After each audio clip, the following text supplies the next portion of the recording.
Hi friends, welcome to our channel. Bhanumathi మా ఇంటి Mahalakshmi serial next ఎపిసోడ్లో ఏం జరగబోతోందో ఈ వీడియోలో చూసి తెలుసుకుందాం.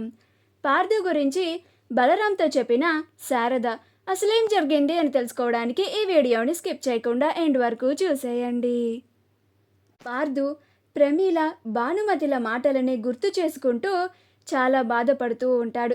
తను తన ప్రేమని వదులుకోవాల్సిన పరిస్థితి వచ్చింది అని కన్నీళ్లు పెట్టుకుంటూ ఉంటాడు. కానీ ఇంట్లో వాళ్ళందరూ పార్థుని మాట్లాడించాలని, తన చేత భోజనం చేయించాలని, తినిపించాలని ప్రయత్నించినా కానీ పార్థు వాళ్ళ నుంచి తప్పించుకొని వేరే చోటకి వెళ్ళిపోయి ఒక్కడే కూర్చొని బాధపడుతూ ఉంటాడు. అలా ప్రమీలకి జరిగిన అవమానాన్నే గుర్తు చేసుకుంటూ ప్రమీల బాధని గురించి ఆలోచిస్తూ ఇదంతా తన వల్లే జరిగింది అని చాలా బాధపడిపోతూ ఉంటాడు. భానుమతిని వదులుకోలేక కన్నీళ్లు పెట్టుకుంటూ ఉంటాడు. ఇదంతా శారద చూసి బలరాం దగ్గరికి వెళ్ళి పాలని ఇస్తుంది. అప్పుడు బలరాం, ఏంటిది శారద, పాలలో నువ్వు చక్కెర వేయలేదా, అసలేం బాలేదు అని ఆ గలాసుని పక్కన పెట్టేస్తాడు. అప్పుడు శారద, మీకు ఒక్క పూట పాలలో చక్కెర వేయకపోతేనే నచ్చలేదు అని పక్కన పెట్టేశారు. అదే పార్థుకి నచ్చని అమ్మాయి తన జీవితంలోకి వస్తే తను జీవితాంతం ఎలా సంతోషంగా ఉండగలడని అనుకున్నారండి అని అంటుంది.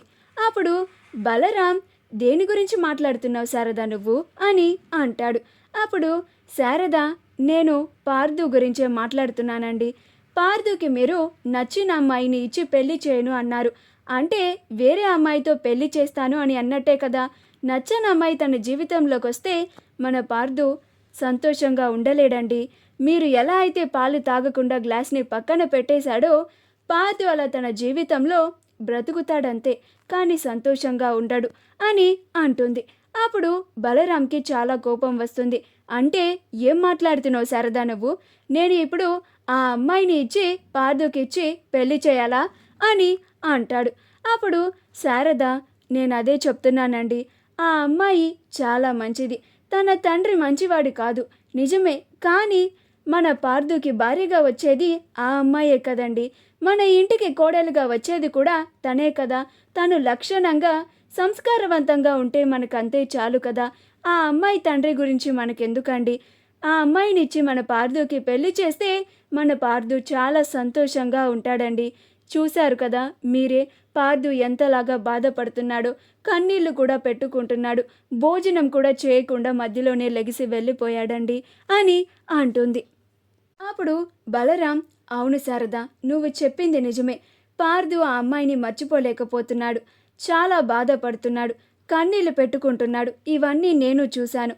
కానీ ఏం చేస్తాం, తన తండ్రి అస్సలు మంచివాడు కాదు, పచ్చి తాగుబోతు.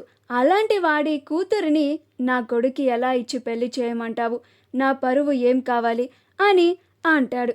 అప్పుడు శారద, మీరు మీ పరువు గురించి ఆలోచిస్తున్నారండి, నేను మన పార్థు సంతోషం గురించి ఆలోచిస్తున్నాను అని అంటుంది.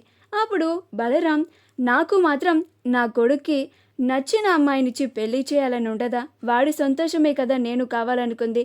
కానీ ఆ అమ్మాయిని ఇచ్చి మన కొడుక్కి పెళ్లి చేసి ఆ అమ్మాయిని మన ఇంటికి కోడలుగా తీసుకొచ్చిన మరుక్షణం మన ఇంటి పరువు మనమే పోగొట్టుకున్న వాళ్ళం అవుతాం, చేతులారా మనమే మన స్థాయిని దిగజార్చుకున్న వాళ్ళం అవుతాము అని అంటాడు.